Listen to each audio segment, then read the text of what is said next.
J'ai le plaisir d'être la présidente de la première session aujourd'hui, dans laquelle nous allons regarder la mise en place de l'information et les provisions de participation du public que nous avons déjà mentionnées. Nous allons nous concentrer sur le reporting. Ce sont les moyens principaux pour améliorer la transparence et le partage d'informations.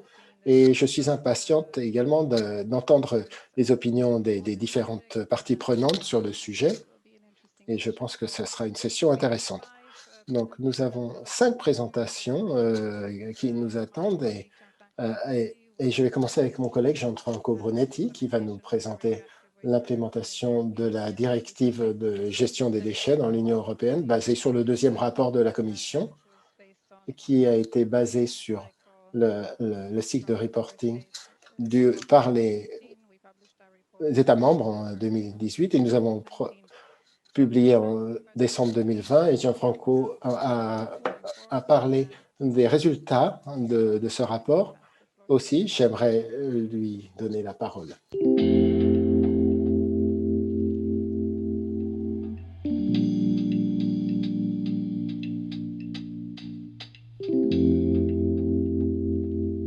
Alors, ce que je vais faire, c'est vous présenter l'état de la mise en route de la RWD, la directive sur les gestions des déchets radioactifs, à la fin de 2019, et en préparation du cycle à venir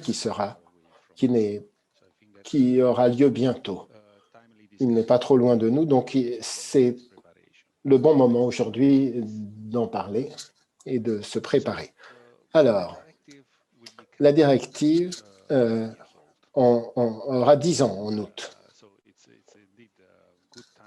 Donc, c'est le bon moment de vérifier à quel point elle a influencé la gestion des déchets et à quel point elle a rempli les attentes des parties prenantes et des citoyens européens.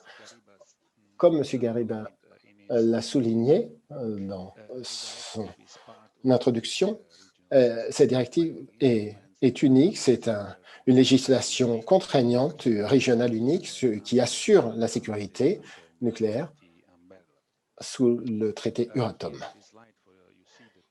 Vous voyez ici la chronologie et comment est-ce que nous en sommes arrivés où nous sommes aujourd'hui et quels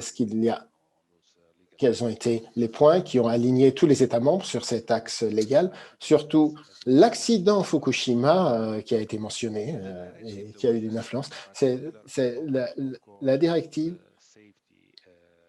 est centrée sur la sécurité et la responsabilité dans le cycle nucléaire, sur lequel il y a 2 piliers. D'abord, pour répéter ce qui a déjà été dit, c'est d'abord éviter, comme on l'a déjà dit, tout fardeau inutile sur le dos des générations futures. Et deuxièmement, la participation nécessaire et l'information nécessaire pour le public.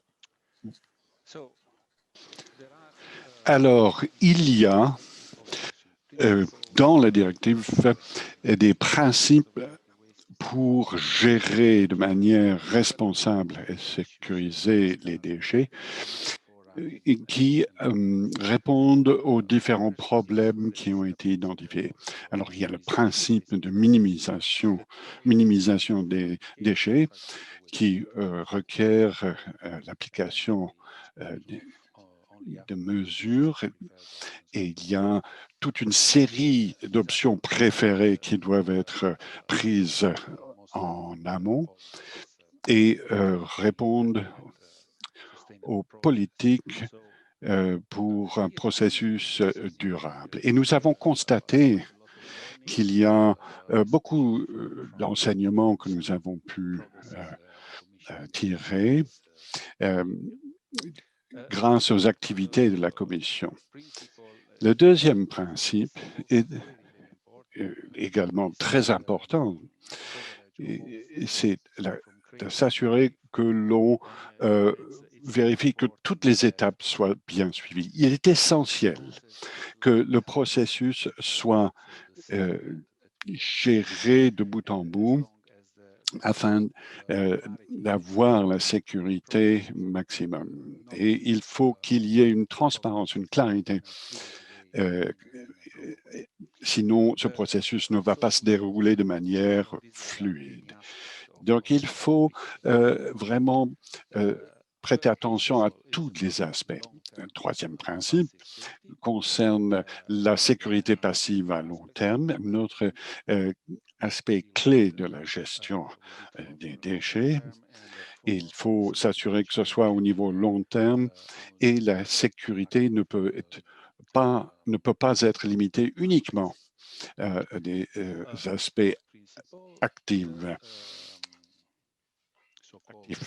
Alors, le principe du pollueur paye est mis en application. Cela fait partie inhérente de la directive, bien que cela concerne ceux qui génèrent les déchets, pas généralement appliqué aux pollueurs, mais c'est basé sur ce principe du pollueur qui paye. Et la dernière chose,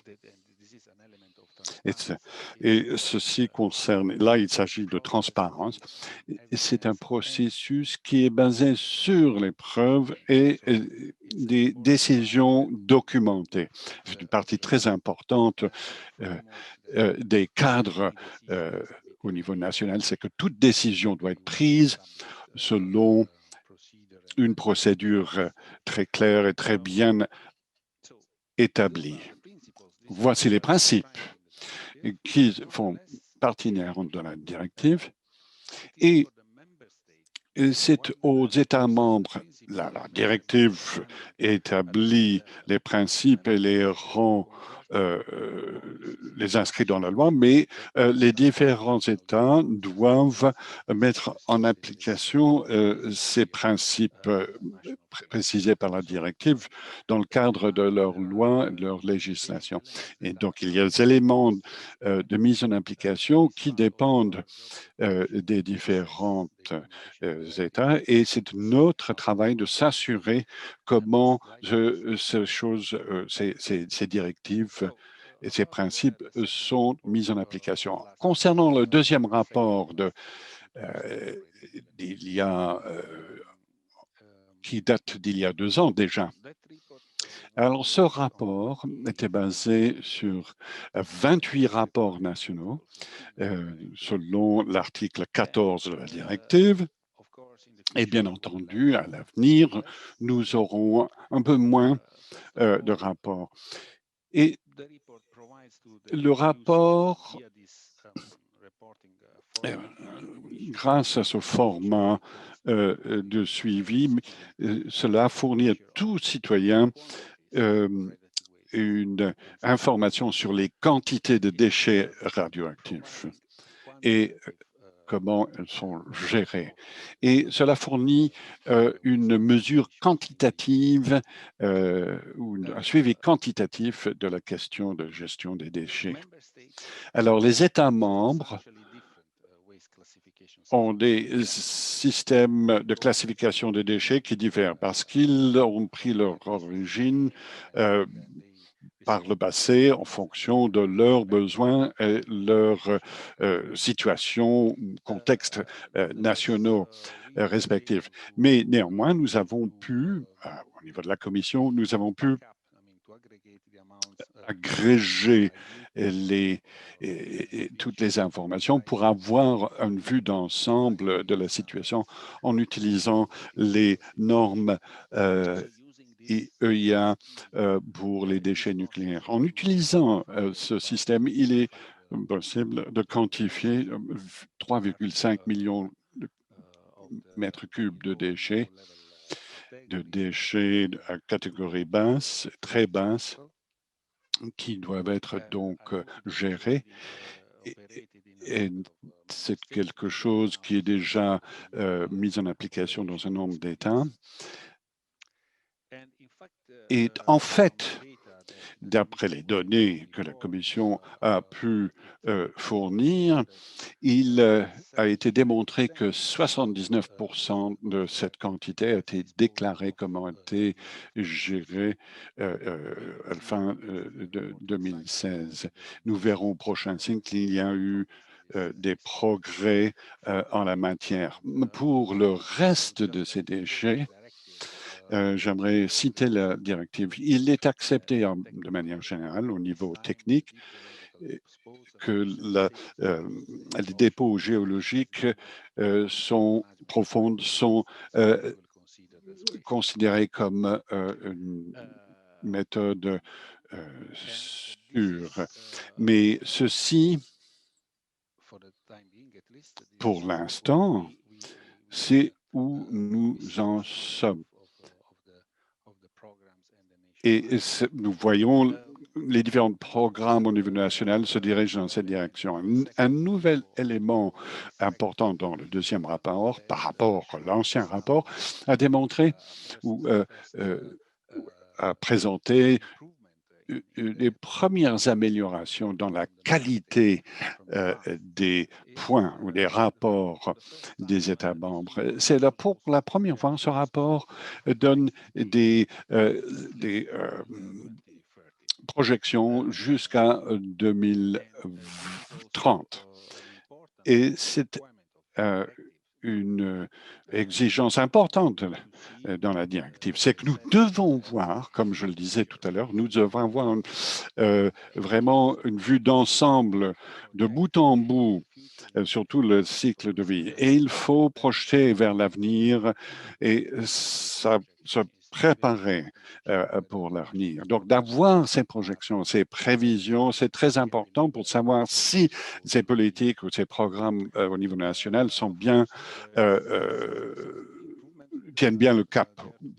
Il y a bien entendu des améliorations à faire. Par exemple, concernant les prévisions plus avancées par la suite, par exemple, pouvoir faire des prévisions encore plus loin dans l'avenir. Alors, en ce qui concerne la gestion des déchets à haute activité, et ce qui a été noté dans le rapport, c'est que 3 États membres ont effectué des améliorations dans les dépôts géologiques et de stockage géologique. Il y a 4 leaders dans ces projets au niveau mondial également. Et donc, on est en train de les suivre. Ils sont très suivis car ce sont des projets très intéressants, car ce sont des projets très innovants et il est essentiel de les suivre pour voir la faisabilité et l'efficacité de ces méthodes à l'avenir. Alors, si d'un côté nous avons 3 ou 4 leaders en la matière, et les progrès dans les autres États membres restent très limités néanmoins. Et les programmes ou la planification est à très long terme. Alors, la question, c'est de savoir si toutes ces initiatives ou tous ces programmes sont vraiment en ligne et vont atteindre les objectifs. Alors, il y a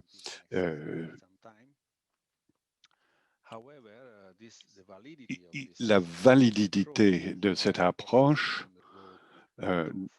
devra être éprouvée, testée par la Cour de justice par rapport aux contraintes dans la loi, dans la directive.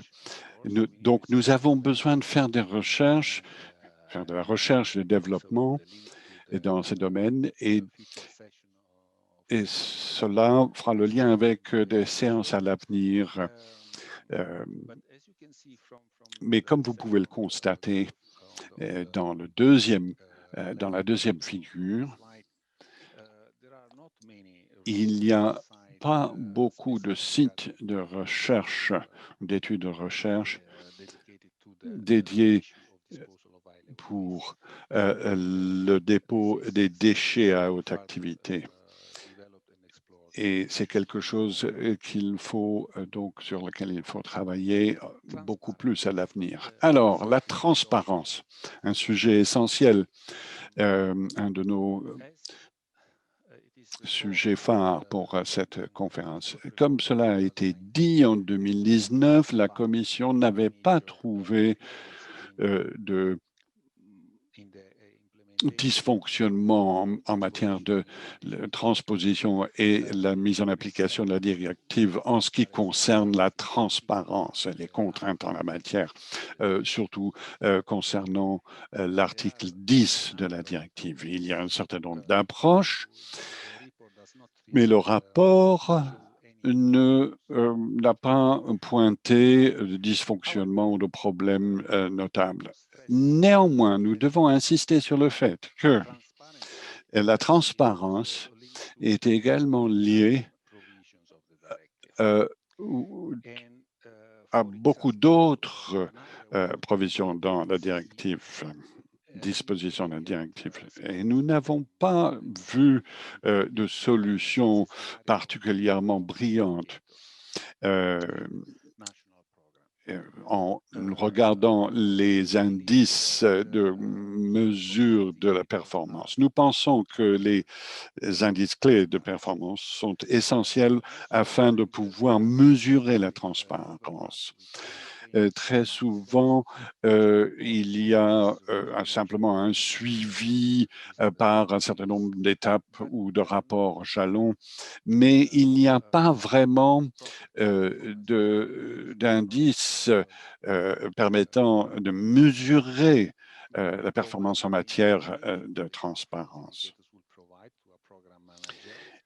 C'est par exemple des indicateurs clés, la mesure de taux de réussite d'un plan national pour réduire les déchets ou l'efficacité des mesures de transparence.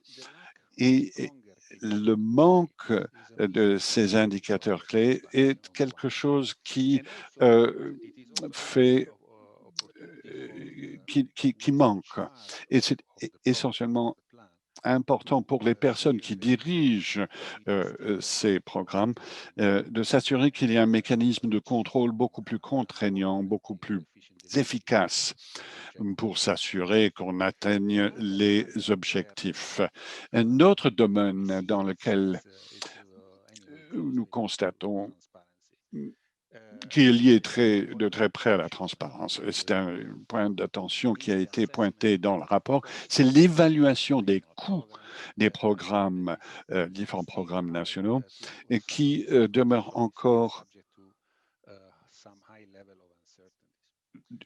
où il demeure encore des incertitudes importantes. La Commission, dans son rapport en 2019, déclaré que le coût de la gestion des déchets de 422 566 milliards d'euros. Ces chiffres comprennent le Royaume-Uni encore, bien entendu, à l'époque, et ce qui représente une part importante avec la France et l'Allemagne, qui ensemble sont les trois États qui représentent plus de 3/4 des coûts évalués pour la gestion des déchets. Et c'est un domaine dans lequel il y a des améliorations à faire. Et il y a des incertitudes concernant la mesure des coûts, l'évaluation des coûts des programmes. Et cela pourrait avoir un impact négatif sur le principe selon lequel celui qui génère les déchets doit payer les coûts de gestion des déchets. Donc, il y a des études. Je vais vous fournir plus tard, à la fin de la présentation, une liste de toutes les études que nous avons effectuées jusqu'à présent et les études qui sont en cours. et ces aspects financiers ont été pointés par nous comme étant des sujets auxquels il fallait prêter plus d'attention. Alors, les auto-évaluations et des rapports ou des évaluations internationales. Donc, cette provision est très importante.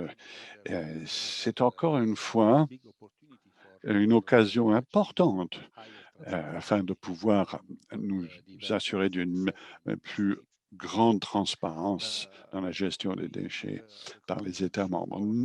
À la Commission, nous avons soutenu le travail de l'AIA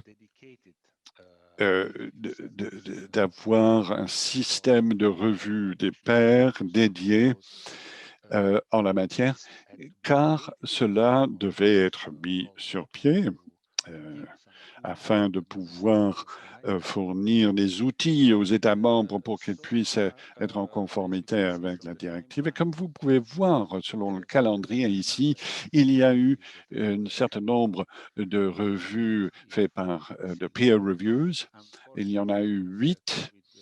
Malheureusement, la crise du COVID en 2020 a donc interrompu l'application du programme. Il y avait un certain nombre de rapports ou d'évaluations qui ont dû être remis à plus tard, mais il y a donc toute une série d'évaluations de peer reviews qui sont prévues jusqu'en 2023. Et nous allons fournir le soutien nécessaire afin de s'assurer que les outils nécessaires pour faire ces rapports et ces évaluations puissent être réunis. Donc, c'est quand même une réussite. Toutes les évaluations sont rendues publiques et ces rapports sont publiés sur le site EIA après une fois que l'émission a été accomplie. Alors, pour résumer les conclusions du rapport de la Commission a noté et a reconnu que les États membres avaient pris un certain nombre de mesures démontrant qu'ils ont pris assurer d'être transparent en matière de la gestion des déchets en toute sécurité. Mais comme j'ai pu le signaler, qu'il y avait un certain nombre de domaines pour lesquels la Commission a demandé qu'il y ait plus de progrès, une accélération en matière d'amélioration. Par exemple, les sites pour les déchets à haute activité, c'est un élément très important. Tout ce qui est l'évaluation des coûts et les systèmes de financement, le niveau de mise en application dans les différents États membres et le niveau de qualité des inventaires et des prévisions et la capacité de planifier les ressources nécessaires afin de gérer les déchets radioactifs de manière responsable et sécurisée dans les années à venir. Donc, j'aimerais conclure avec le prochain slide en disant qu'il y a un certain nombre d'études, des études que nous avons publiées sur notre site web. Et certaines études ont déjà été publiées par le passé. Les dernières 3 études ont été publiées juste avant la fin de l'année et concernent des sujets précis qui étaient des sujets d'importance. Les possibilités d'actions nouvelles à développer à l'avenir. Et il y a un certain nombre d'études qui sont en cours, qui sont également en préparation.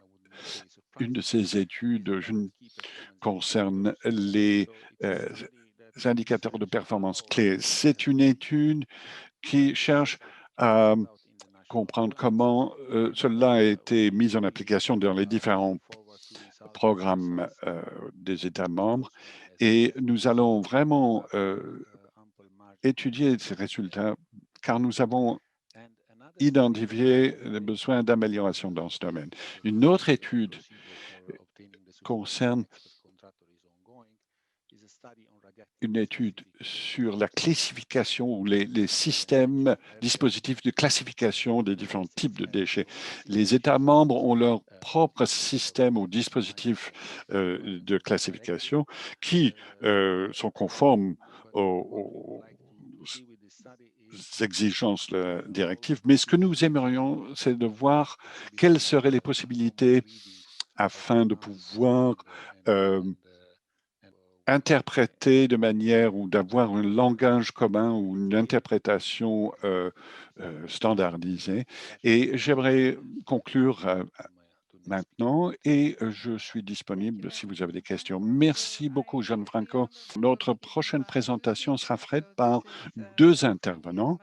Madame Gabriela Mraz, qui travaille à l'Institut d'écologie autrichienne, elle appartient également au Nuclear Transparency Watch et membre de la commission autrichienne pour la gestion des déchets. Le deuxième intervenant est Patricia Lorenz, expert pour le gouvernement autrichien, pour la commission de gestion des déchets nucléaires. Ils vont présenter le rapport sur la mise en œuvre de la directive d'un point de vue d'un parti tiers qui a été donc mise à jour. Maintenant, mesdames, la parole est à vous.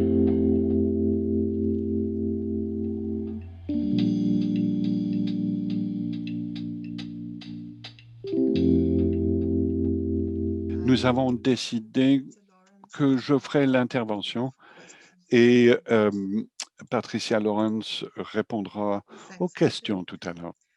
Patricia Lawrence and I, we work. Donc, Patricia et moi-même, nous travaillons sur le projet commun risque nucléaire et contrôle public.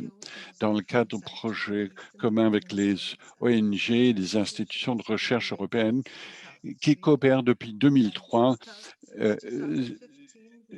et depuis 2015, nous avons surveillé ou suivi la mise en œuvre de la directive 2011-70 Eurotam. Nous avons rédigé un rapport que et nous faisons des mises à jour régulièrement. Et le dernier mise à jour du rapport sera disponible en février. Notre travail est soutenu par le ministère et ce rapport a été également soutenu par le ministère de la Protection de l'Environnement. Alors, le rapport concerne beaucoup de différents sujets. Nous avons identifié des problèmes concernant la mise en œuvre de la directive pendant les premières années et j'aimerais parler plus en détail de certains aspects. Les autres aspects, vous pourrez les trouver dans notre rapport. Ici, c'est quelque chose que M. Brunetti a déjà mentionné, et c'est les retards et la mauvaise mise en œuvre des programmes au niveau national. Cela veut dire que il est nécessaire, nous avons constaté grâce aux indicateurs clés que la plupart des programmes ne fournissent pas les indicateurs clés nécessaires à un contrôle de qualité. Et les premiers programmes, donc, leur calendrier ont changé, mais il n'y a pas eu de quantification des cas de retard dans ces différents programmes et pas de sanctions en cas de retard. Et j'aimerais faire une mention spéciale concernant les dépôts multinationaux qui sont répertoriés dans sans qu'il y ait d'options réalistes. Et la plupart des pays les trouvent ont tendance à retarder la mise en œuvre ou la recherche de solutions. Donc, les conséquences, si les dépôts définitifs ne sont pas disponibles dans les prochaines années, le stockage provisoire va se transformer en stockage à long terme, provisoire à long terme, pour ainsi dire. Alors, les installations, les conteneurs de stockage provisoire n'ont pas été construits pour des périodes aussi longues. Surtout les anciennes installations ou conteneurs ne satisfont pas aux normes de sécurité actuellement requises. Par exemple, résister à l'écrasement d'un crash d'un avion. Donc, la société civile, pour la société civile, s'il y a un dépôt qui demeurerait, risquerait d'être un dépôt beaucoup trop important au niveau taille. Alors, les coûts et le financement. M. Brunetti a également mentionné cet aspect. Et nous avons trouvé que le coût des programmes de gestion des déchets nucléaires ne sont pas tout à fait clairement exposés. Il est très important de savoir qui établit les évaluations de coûts. Est-ce que c'est les exploitants ou les opérateurs? Et on peut donc avoir une sous-estimation des coûts. Le principe du pollueur qui paye est théorique comme principe, mais déjà, il y a des écarts financiers qui ont été identifiés dans certains pays. J'aimerais citer quelque chose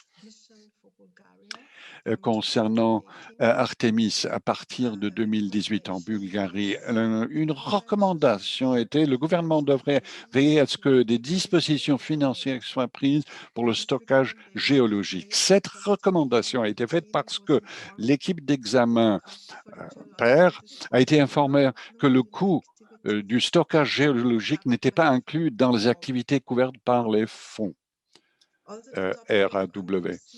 Alors, concernant les coûts non prévus, doit être traité également. Par exemple, il y a le cas de dépôt de Hasse en Allemagne. La réhabilitation de Hasse pourrait coûter aux contribuables beaucoup plus d'argent. Et quelles sont les conséquences? Les contribuables devront payer pour ce manque de financement. Et selon nous, c'est une autre raison pour laquelle la société civile doit être beaucoup plus active dans la gestion des déchets. La transparence et la participation.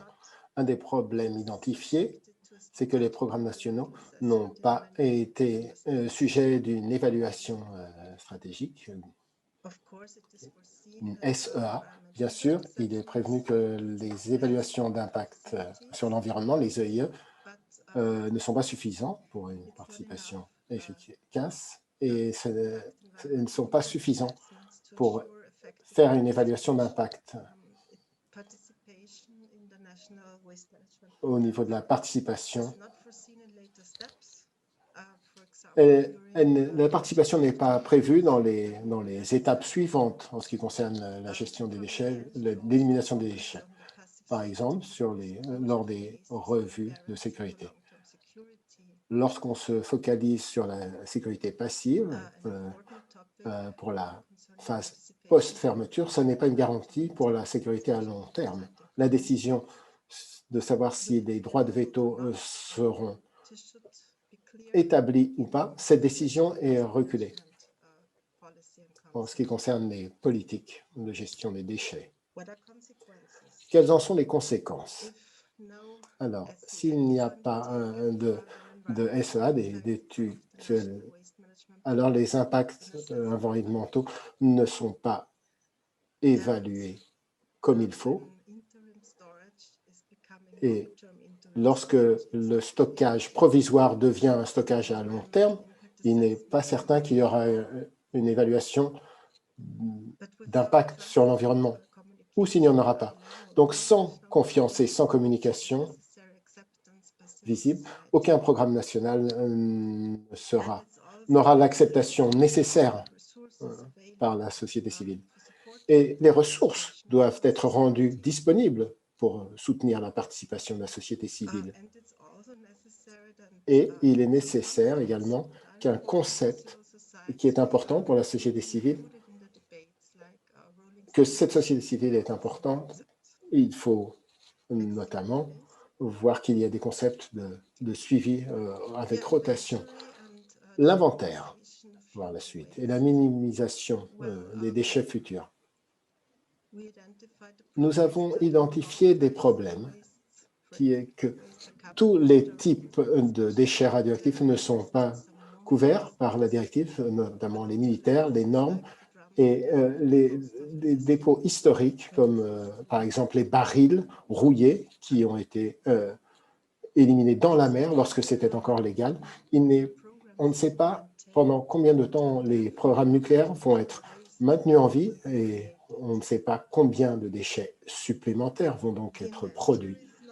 L'inventaire n'est pas suffisamment bien documenté, en particulier le contenu de tous ces anciens fûts et qui doivent être tous réemballés.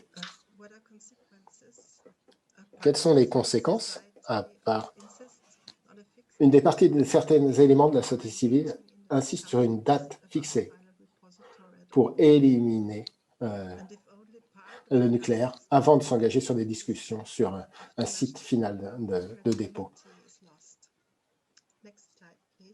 Et la crédibilité sera perdue si seulement une partie des déchets nucléaires est concernée. Et j'en viens à nos conclusions. On a dit depuis le début que la directive sur les déchets nucléaires est une bonne chose, qui est bienvenue. Et nous pensons toujours que c'est le cas.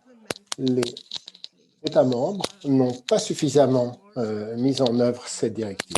Il faut plus de soutien et plus de sanctions également, à notre avis, en particulier en ce qui concerne la mise en place de l'article 10, qui n'a pas été suffisante. Sinon, il y a un risque élevé que les programmes nationaux ne marcheront pas. Donc, nous suggérons ceci. Il faut guider les États membres pour leur montrer comment mettre en route transparence et participation. Et les États membres devraient fournir un budget pour la participation de la société civile. J'aimerais conclure avec une remarque pour dire que lorsqu'il n'y aura pas de gestion établie des déchets nucléaires, non seulement les autorités, mais aussi la société civile devront examiner la sécurité de ces thématiques. Je passe maintenant la parole à M. Robert Alberts, qui est l'officier en charge en Allemagne sur la gestion de la sélection des sites de dépôt et d'enfouissement. Et il représente le ministère allemand de l'Environnement et de la Sécurité nucléaire.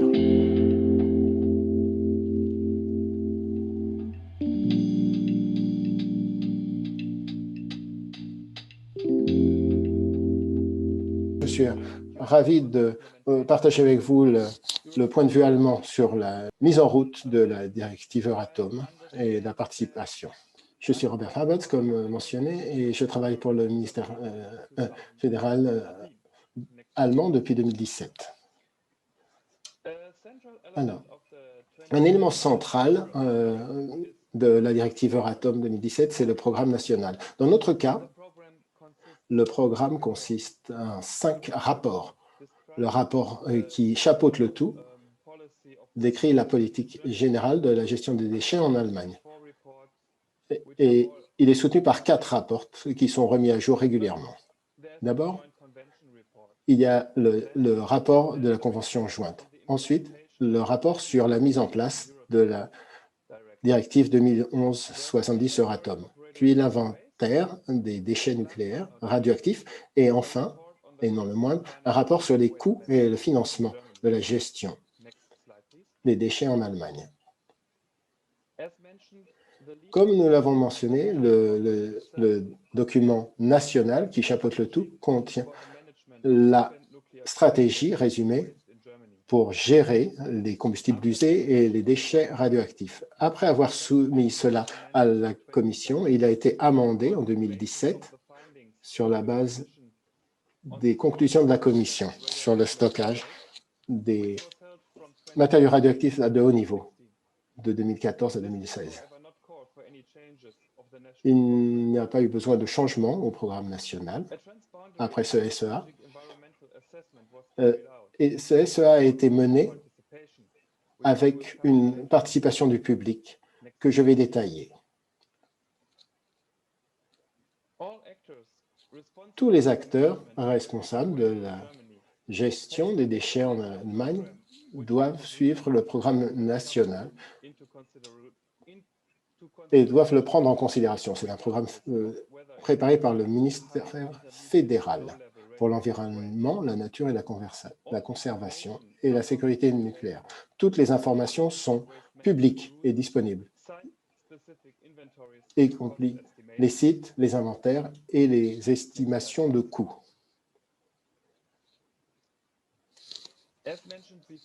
Comme mentionné, l'évaluation stratégique environnementale, la SEA, a été basée sur les rapports du programme et sous l'égide du programme national.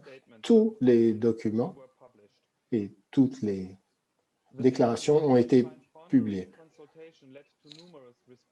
Nous avons eu beaucoup de réponses de la part du public. Donc, on a fait une addition au programme, disant que les pays étant présents aux frontières auraient droit à une consultation transfrontalière. En général, bien des prérequis de la directive étaient déjà remplis par le système allemand de gestion des déchets. Les États membres ont établi un cadre législatif, réglementaire et organisationnel qui était déjà existant. Donc, le système décrit dans le programme national était déjà en place. Bien sûr, il y a toujours moyen d'améliorer les choses, mais le système était déjà établi avec des lieux de stockage et de traitement déjà en existence. Pour ce qui manquait, par exemple les sites d'enfouissement pour les déchets hautement radioactifs, nous avons déjà une expérience historique et toutes ces politiques sont définies par nos lois, nos ordonnances, nos lignes directrices et nos programmes nationaux. Comme je l'ai déjà mentionné, la loi sur la sélection des sites a été amendée en 2017 et l'année dernière, certaines des ordonnances ont été finalisées. Je vais en parler en détail dans une minute. Une stratégie nationale de gestion des déchets radioactifs en Allemagne est basée sur sur un consensus large sur un large consensus politique. Donc un large consensus politique dû au travail des commissions comme celle sur le stockage des matériaux radioactifs, hautement radioactifs, dans le cadre de notre élimination progressive du nucléaire. Comme indiqué, l'Allemagne est en ce moment à la recherche d'un site de dépôt pour les déchets hautement radioactifs et les combustibles usés. Nous avons investigué 3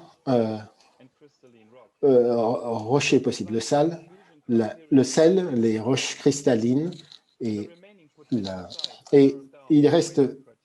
avons une procédure en 3 phases et les sites possibles sont examinés et on prédéfinit cela en public et l'information est publiquement disponible. Ils sont tous appliqués dans les 3 phases du processus après des analyses de sécurité préliminaires dont je vais vous donner un survol dans la diapositive suivante que voici.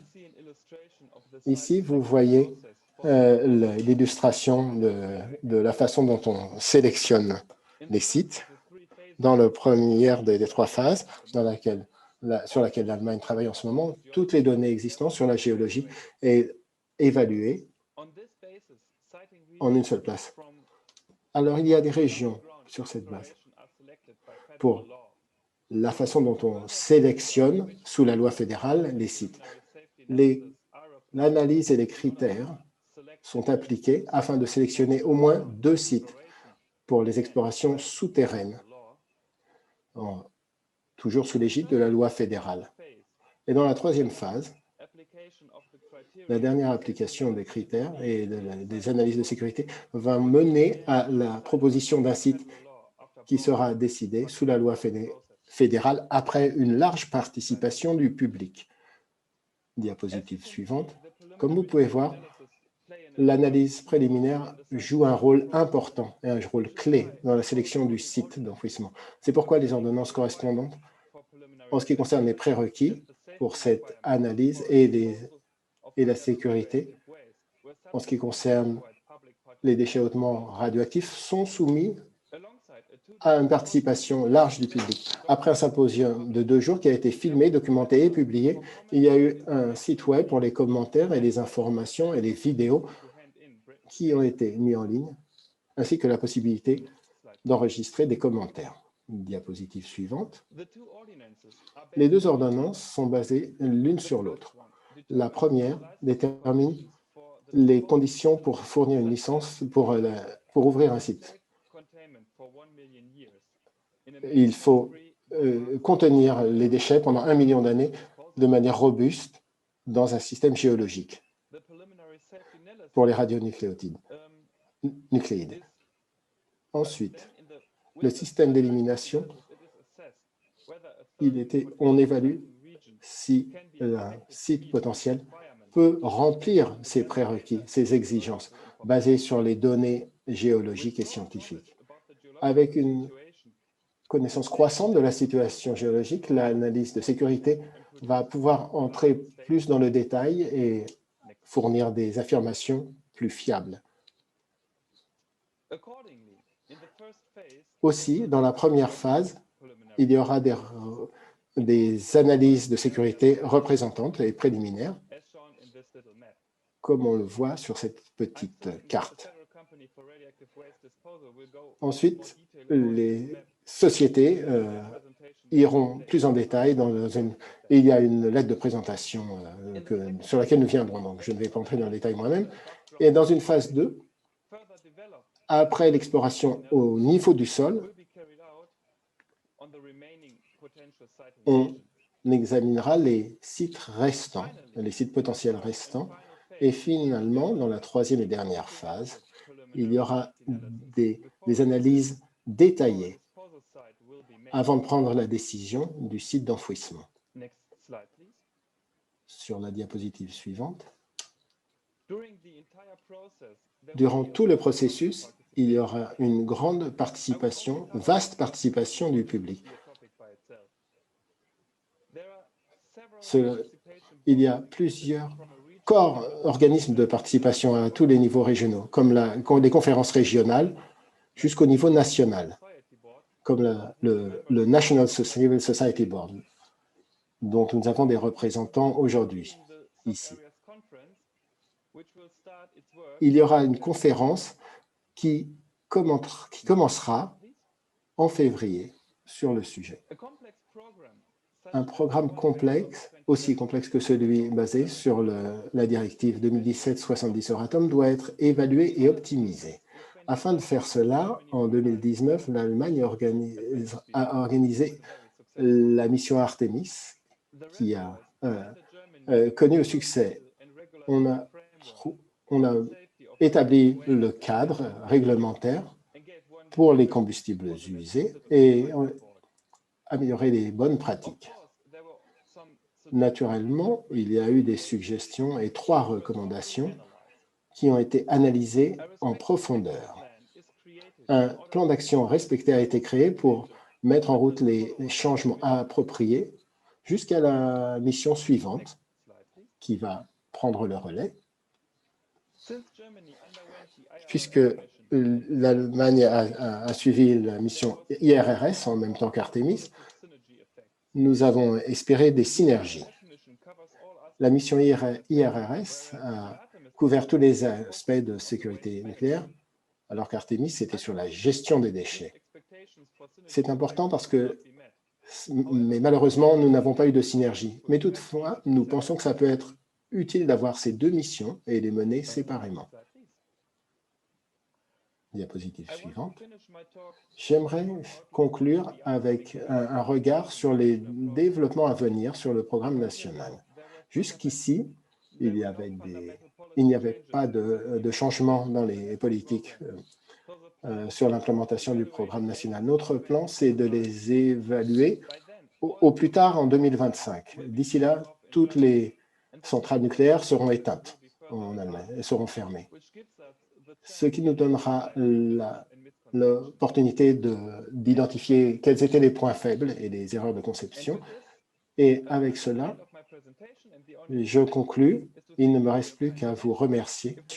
Et s'il y a des problèmes, je les aborderai. Et nous avons deux autres intervenants dans cette session.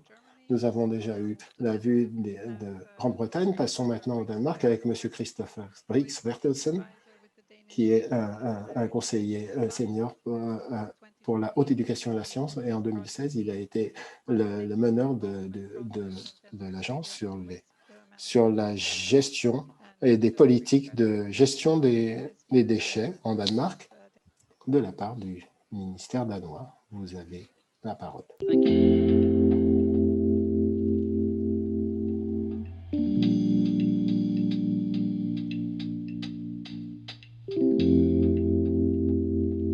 J'aimerais commencer par remercier SNL Cougar et nos amis au Danemark et Honorin Rey de NTW pour leur invitation. Je serais ravi de partager nos expériences avec vous et d'en apprendre beaucoup grâce à vos présentations sur les jours à venir. Alors,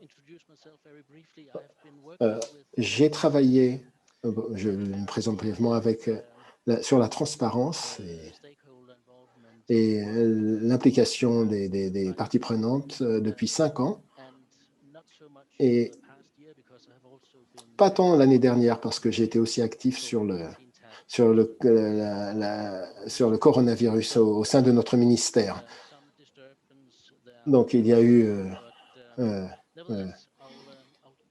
des interruptions, je dirais, mais je vais me centrer sur ce que nous avons fait, principalement en ce qui concerne la sécurité de l'information et garantir la participation du public sur notre programme national de gestion des déchets radioactifs. Alors, voici mon calendrier, mon agenda pour que vous sachiez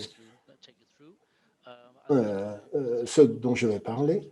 D'abord, ma présentation prendra 10 à 12 minutes, donc j'espère qu'il y aura du temps pour quelques questions de clarification. Sinon, on prendra vos questions lors de la session de discussion ou de débat. Donc, premier point, le cas du Danemark. Construire un écosystème de dialogue. Donc, passons à la suivante. Alors, il faut savoir qu'au Danemark, il y a eu beaucoup de confusion politique en ce qui concerne les politiques nationales sur la gestion des déchets radioactifs. Il n'y a jamais eu de centrale nucléaire au Danemark, donc nos déchets viennent de 3 réacteurs de recherche qui marchent depuis la fin des années 50 jusqu'au début des années 2000, lorsque nous avons fermé la dernière installation. Donc, ce n'est pas que nous parlions de très grands volumes, non point, ou ni de très grands niveaux de radiation, mais néanmoins, cela a donné naissance à beaucoup de discussions politiques, parce que les efforts pour démanteler les installations de recherche ont commencé en 2011 et la suite de ces conclusions, il y a eu, à la suite de cela, il y a eu un très gros rapport qui a été débattu en public et qui a donné la fondation pour mener d'autres investigations sur 6 endroits au Danemark qui ont été explorés. Donc, cela nous a amené à une certaine consternation locale de découvrir qu'il y avait ces 6 autres emplacements. En 2015, le transfert du net de solutions d'élimination depuis le ministère de la Santé vers le ministère de l'Éducation et de la Science, mon ministère. Et ce transfert nous a fait réorienter le processus de politique et ça nous a amené à nous concentrer sur l'implication des parties prenantes. Au total, nous devons inclure, c'est un point de départ, les 2 piliers de la directive article 10 sur la formation et la participation. Donc, qu'est-ce que nous avons fait? Eh bien, d'abord, nous nous sommes garantis que nous avions les bons points de contact pour les écosystèmes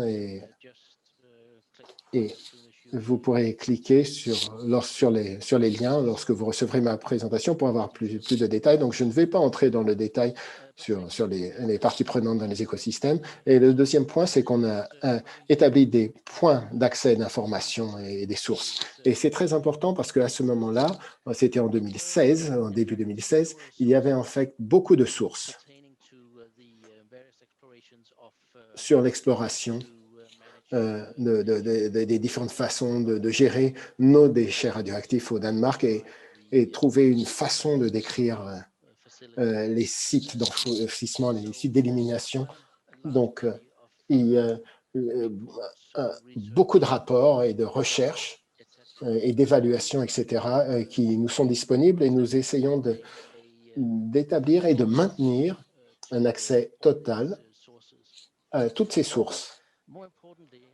Et de manière plus importante, un troisième point, on a fait un forum, on a créé un forum national de contact qui ressemble, je pense, au German National Civil Society Board en Allemagne pour le dialogue avec la société civile et les parties prenantes dans la discussion. Cela basé sur notre expérience avec le processus dont nous n'étions pas très contents de 2011 à 2015. Donc, nous avons essayé de s'assurer que cette fois-ci, nous incluions toutes les parties prenantes qui avaient été actives dans ces discussions. Et bien sûr, s'assurer que le gouvernement, naturellement, et ses institutions et ses agences y étaient représentés. Donc, l'idée, c'était d'avoir une forme d'accès en un seul point, où tout le monde pourrait se retrouver et dialoguer sur le programme national. Plus tard, nous avons adapté ce concept au niveau local afin d'être capable de continuer cette forme de dialogue avec des parties prenantes au niveau plus localement intéressé dans des points plus spécifiques et j'y reviendrai dans une diapositive suivante. Et en quatrièmement, nous avons créé un panel d'experts pour répondre aux questions du public. Ça vient d'un besoin d'expression. C'est l'expression d'un besoin des parties prenantes publiques. Elles voulaient avoir accès indépendant aux connaissances, aux évaluations scientifiques, les points de vue concernant les différents aspects de la gestion des déchets radioactifs. Donc, en fait, ce qu'on a fait, c'est qu'on a demandé à l'Agence danoise de recherche qui chapeautait un conseil indépendant de recherche et on lui a demandé de trouver des membres pour créer un panel d'experts indépendants. Donc, le ministère n'a pas joué le moindre rôle dans ces nominations, dans ces procédures de nomination. Sur la diapositive suivante. Qu'est-ce que nous avons appris? On en a retiré à l'évidence que c'est difficile de gagner la confiance et c'est facile de la perdre en ce qui concerne la gestion des déchets radioactifs Et la communication et l'implication des parties prenantes, c'est quelque chose d'important. Et nous avons appris qu'il fallait faire très attention, beaucoup plus attention, pour être sûr que les vues du public sont incorporées dans nos procédures, dans nos processus. Et je dirais qu'il n'y a pas le moindre doute que la possibilité de garantir une politique nationale, ça n'aurait pas eu lieu si nous n'avions pas amélioré notre façon de procéder en ce qui concerne d'être plus efficace et plus ouvert en ce qui concerne l'implication des parties prenantes et de tous les acteurs. Donc, je pense qu'en ce moment, nous avons gagné un peu plus de confiance qu'il n'y en avait au tout début, initialement, au début du forum de contact et au début de 2016. Deuxième point, nous avons appris que pour un dialogue, il faut avoir des règles claires et sur lesquelles tout le monde est d'accord. Donc, un problème qui peut sembler peut-être de bas niveau, mais ça fait partie de mon travail quotidien. Il faut s'assurer que, quels que soient les procès-verbaux des meetings entre les parties prenantes, lorsqu'on est d'accord sur ce procès-verbal, lorsque tout le monde a donné son feu vert pour l'application, il est très important que les participants ne s'engagent que sur ce qu'ils ont dit eux-mêmes dans le meeting et pas sur ce que quelqu'un d'autre a dit. Donc, c'est une règle de base. Il faudrait se respecter les uns les autres et dans ces forums, c'est important pour nous de pouvoir réellement respecter que quelque chose que l'on trouve nous-mêmes peut être faux ou mauvais ou non pertinent sur le sujet. Il est important qu'il soit rapporté. Le troisième point,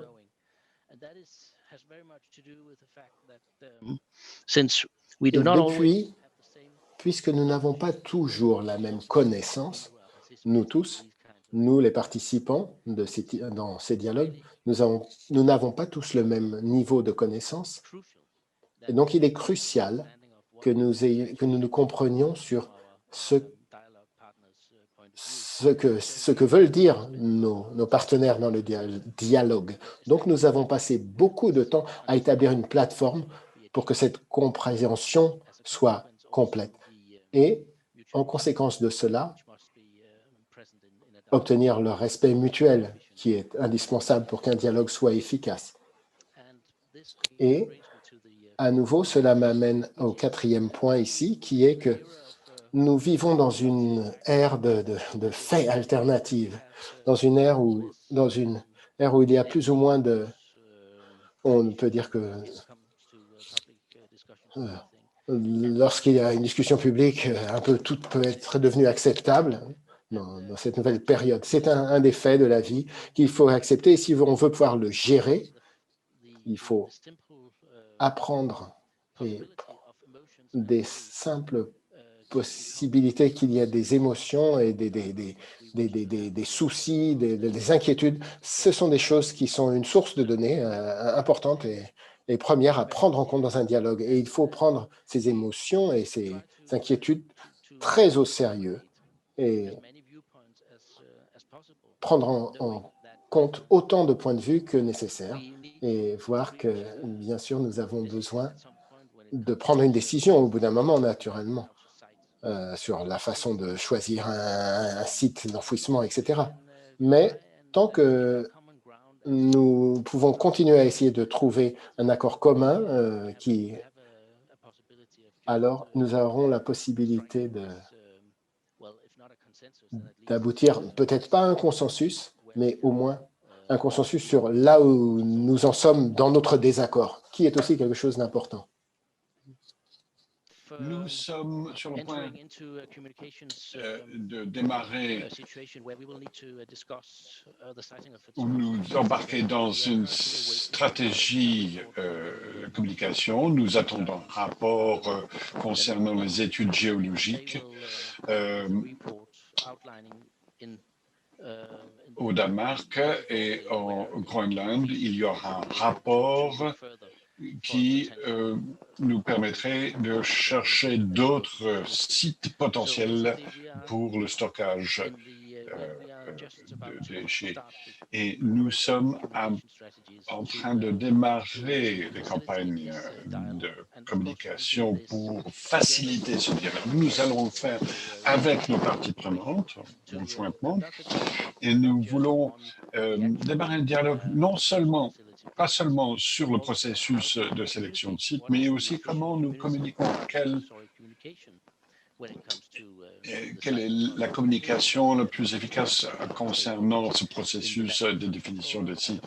Et c'est quelque chose que nous allons faire dans nos forums de contrat national et dans d'autres espaces. Une fois que nous aurons établi la stratégie de communication, nous allons préparer la facilitation de partenariat, car nous voulons animer ou démarrer un système volontaire pour l'information, la sensibilisation de communauté au niveau local, pour travailler ensemble sur la faisabilité ou la potentiel de certains sites dans différentes régions. Donc, nous voulons faciliter, animer le dialogue qui devrait être organisé de manière sur un volontariat, et nous allons démarrer ce partenariat au niveau de communication en même temps que nous allons définir ou chercher les sites et aussi communiquer concernant les technologies et les systèmes ou les concepts de stockage. Et c'est quelque chose qui sera conduit simultanément avec des parties prenantes qui seront invitées à participer activement. Merci. La prochaine diapo. Bon, question. Si j'ai bien compris, nous allons faire une séance de questions à la fin de toutes les interventions. Donc, j'aimerais simplement vous remercier de votre attention. C'est la prochaine présentation, la dernière présentation pour cette séance. Notre dernier intervenant est Dr. Johan Swan, depuis 2005, directeur de l'ONG MKG. Il est également au Conseil de Transparency Nuclear Watch et aussi va nous faire une présentation sur le rapport qui a été soutenu financièrement par la Commission.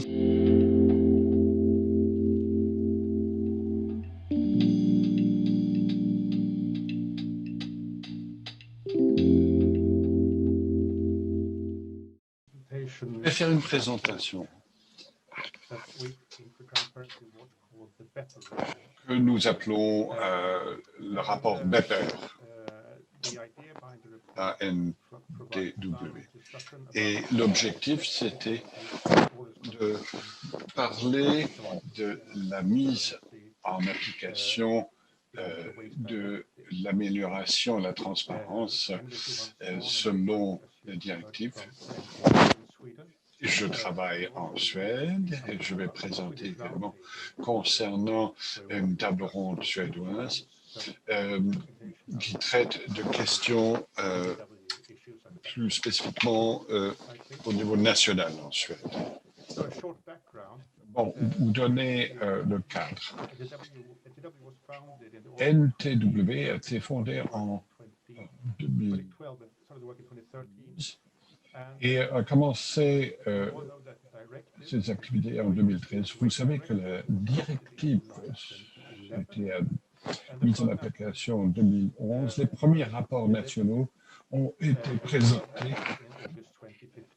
En août 2015, Early in the existence of NTW, we had discussions with Europe. nous avions des discussions au départ avec la DG Énergie, la Commission européenne, concernant comment nous pourrions évaluer la mise en œuvre de l'article 10 concernant la transparence parmi les membres, les États membres. Et NTW a travaillé sur un projet pour étudier l'efficacité de la transparence concernant l'information publique et la participation. Et donc, c'est le résultat de cette activité, le rapport Beper. Il y a une version également avec la commission, c'est la version NTW du rapport qui a été donc fait conjointement avec la commission. Et la commission va soutenir un débat sur cette question, discussion table ronde sur cette question de transparence. Donc voici la page de couverture du rapport. J'étais un des auteurs avec Phil Kearney de NTW et CIVIC, KIT, une ONG irlandaise, Nadia Selechnik, de REC, qui était REC à l'époque, Vanessa Liston de CIVIC, Gilles Erard Dubreuil de Mutalis, Jan Haverkamp de NTW, Greenpeace et Patricia Lawrence de NTW. Alors, qu'est-ce que cela veut dire? Broad framework for effective participation in remedial decision-making and radioactive waste disposal. Et le rapport peut être téléchargé du site. Je vous conseille de le faire. Hein. Donc, c'est le cadre général sur la participation effective du public dans la décision environnementale concernant la gestion des déchets nucléaires. Je vais décrire le contenu, une bonne partie du contenu du rapport. Alors, cela démarre par une présentation de la transparence selon la définition au sein de la directive. Dans la 10, il y a des cahiers de charges concernant l'information publique, la participation publique dans la gestion des déchets radioactifs. Et c'est vraiment des formulations très générales. Et deuxième partie concerne de la convention Aarhus. Il y a 3 piliers d'accès à l'information publique, accès à la participation, possibilité de participation du public, et aussi un accès au système de justice. Alors, il y a les piliers Beper pour une transparence effective, efficace. Il y a également des composantes clés pour une transparence efficace en matière de gestion des déchets. Alors, il y a également un système d'évaluation proposé concernant l'efficacité. Je ne sais pas si cet outil est le meilleur outil, mais si cela vous intéresse, vous pouvez consulter le rapport pour et à la fin, il y a ce que l'on propose pour l'avenir concernant la transparence, quelques remarques de conclusion et des documents annexes concernant des expériences d'autres processus de transparence et également des choses concernant la gouvernance internationale en la matière.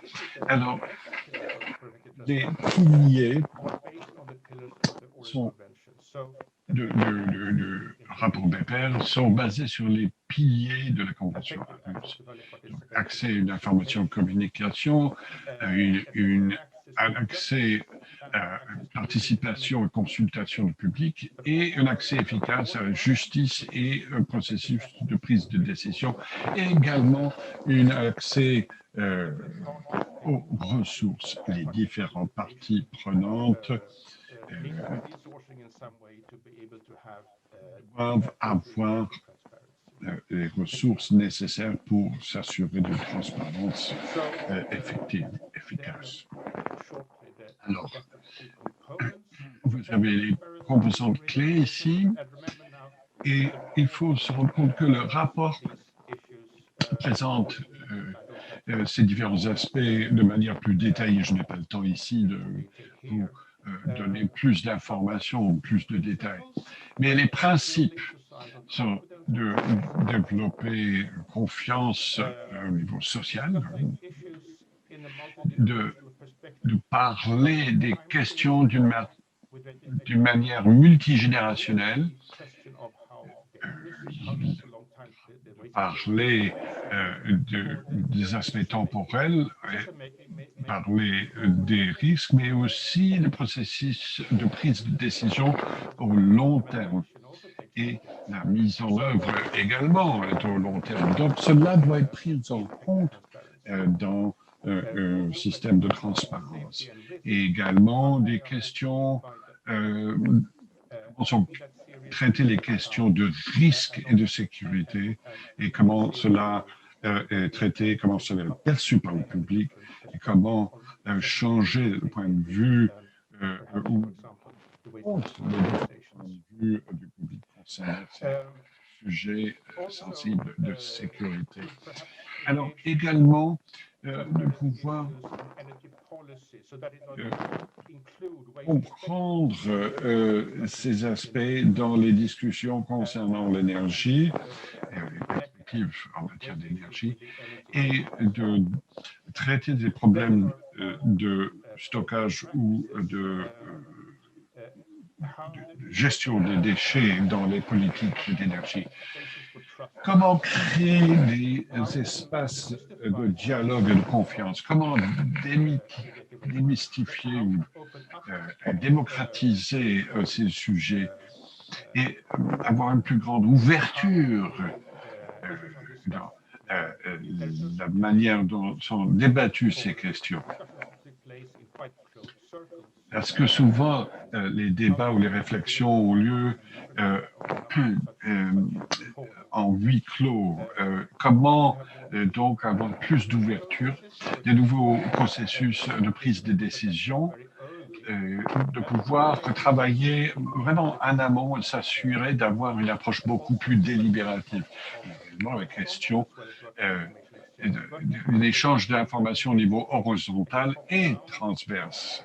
On peut avoir une approche de haut vers le bas, mais lorsque vous avez une approche plus horizontale avec plus de parties prenantes, vous avez une transparence améliorée. Et bien entendu, l'importance de fournir accès à justice et de pouvoir influencer ou avoir un impact sur ce processus de transparence.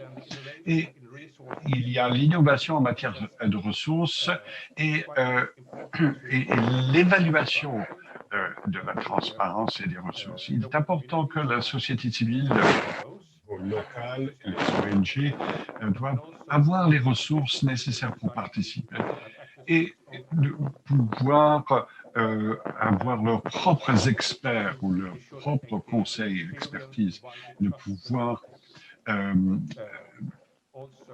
pouvoir travailler avec des partenaires, des parties tierces, et aussi de pouvoir avoir accès aux informations pour s'informer sur ce qui est disponible et savoir ce que l'on peut faire à l'avenir. Alors, je vais parler des objectifs plus larges du projet BEPER. On a travaillé pendant plusieurs années et nous sommes très heureux d'avoir cette table ronde avec la Commission pour parler de ces questions. Et les objectifs ont été établis et des modèles de gouvernance pour s'assurer que ces objectifs soient atteints. Aussi, les ressources, capacités techniques et juridiques pour les ONG qui participent dans ces projets de recherche et de promouvoir l'inclusion de la société civile et les ONG qu'ils soient inclus dans cette ces débats, réflexions concernant la gestion des déchets et de permettre un cadre juridique pour une participation effective de la public et aussi d'accueillir d'autres partenaires. Merci, M. Swan. Et j'aimerais remercier tous les intervenants pour cette session. Je vois des questions pour tous les intervenants. Donc, je vais démarrer avec la question pour M. Harbers concernant le stockage des déchets. Les sites où n'étaient pas suffisamment sécurisés. Est-ce qu'il y a un programme national pour améliorer la sécurité de ces dépôts de stockage temporaires? Merci pour cette question. Malheureusement, je ne suis pas un expert sur le stockage provisoire. C'est un exemple très précis et le programme national est à un niveau peut-être plus qui survole plus la question peut-être plus de manière plus abstraite. Donc, je ne pourrais pas répondre précisément à cette question.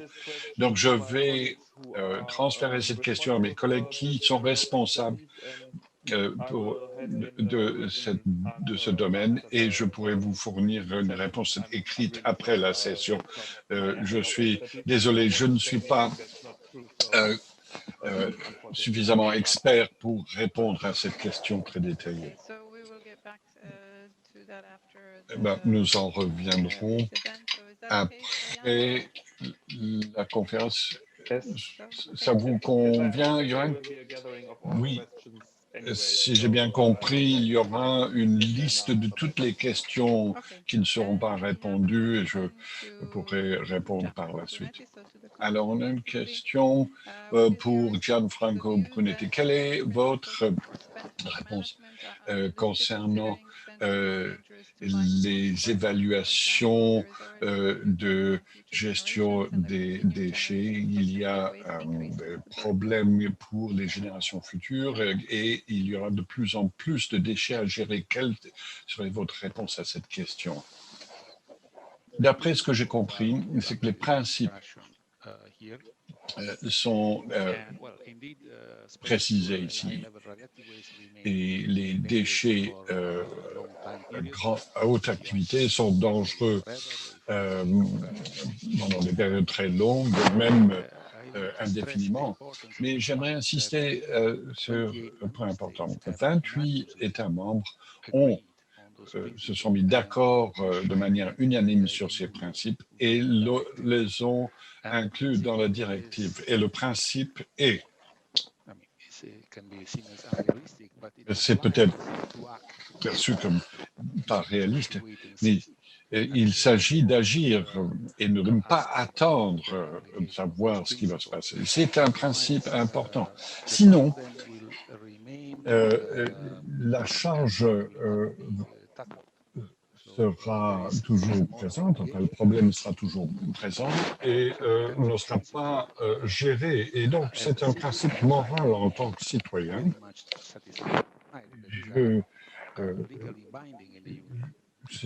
Je pense que c'est essentiel que ça soit inscrit dans la loi. Et c'est pour cette raison que dans le traité Euratom, nous avons des contraintes juridiques qui traduisent des principes et des normes qui sont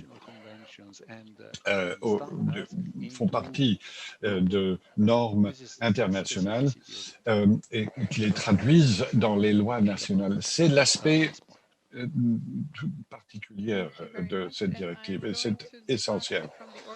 Alors, je vais poser la question de la convention conjointe. Étant donné que tous les pays de l'Union ont signé cette convention, qu'est-ce qui se passe s'il y a des articles qui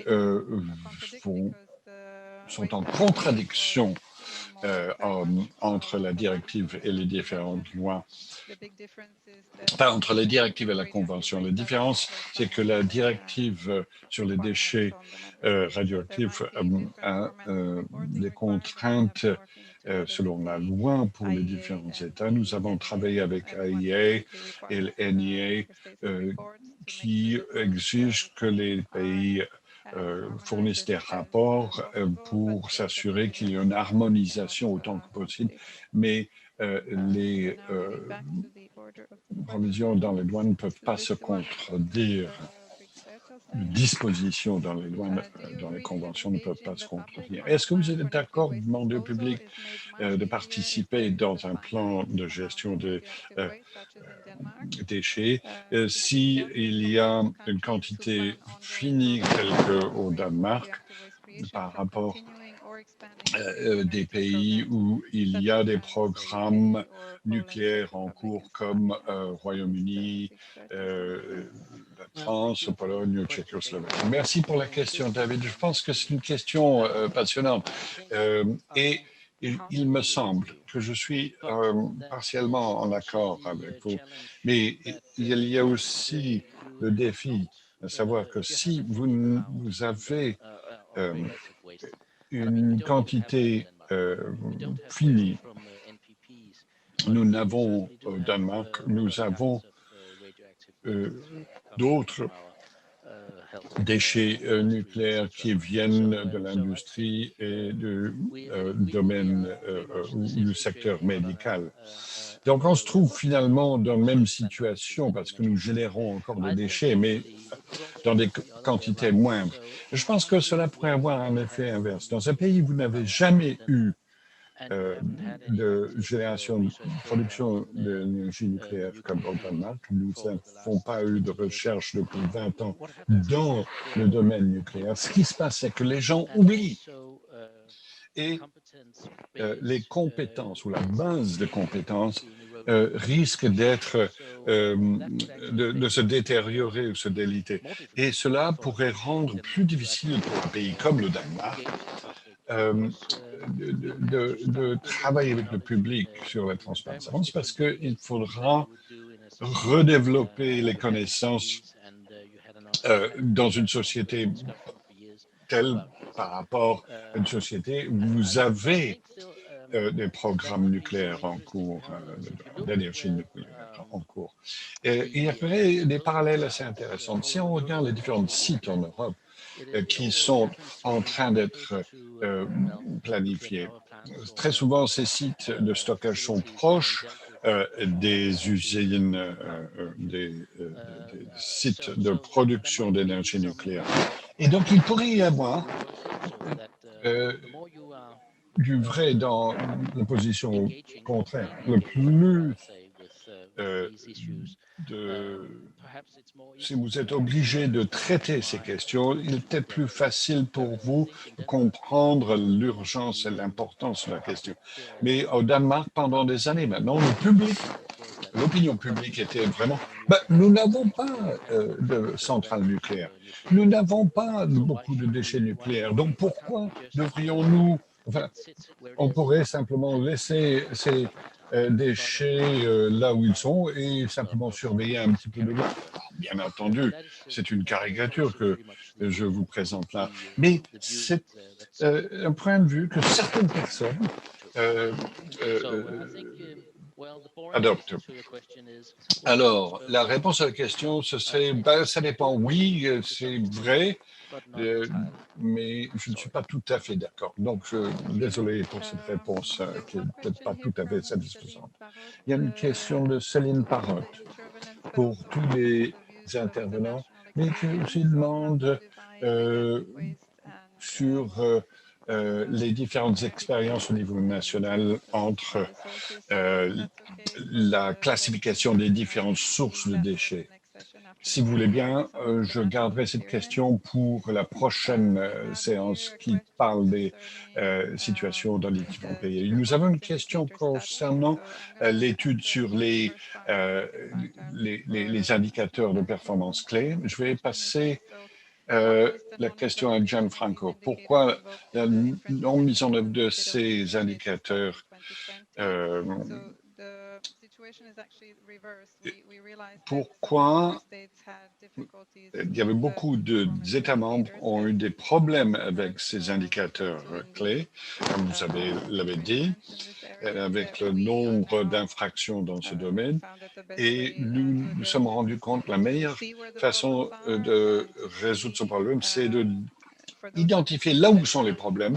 Et pour les États membres qui ont trouvé des bons indicateurs clés, qu'ils pourraient partager leur expérience. Je vais laisser la deuxième partie de la question à Gianfranco.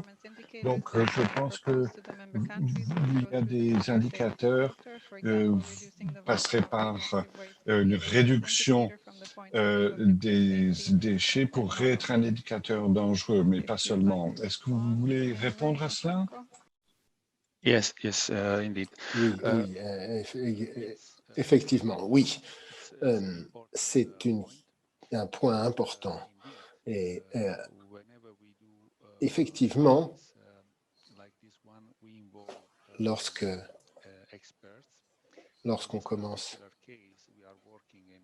examine ce cas particulier, on travaille en coopération avec la commission, le groupe de conseil, la commission ENSREC, et ce groupe de travail qui aborde spécifiquement les gestions des déchets.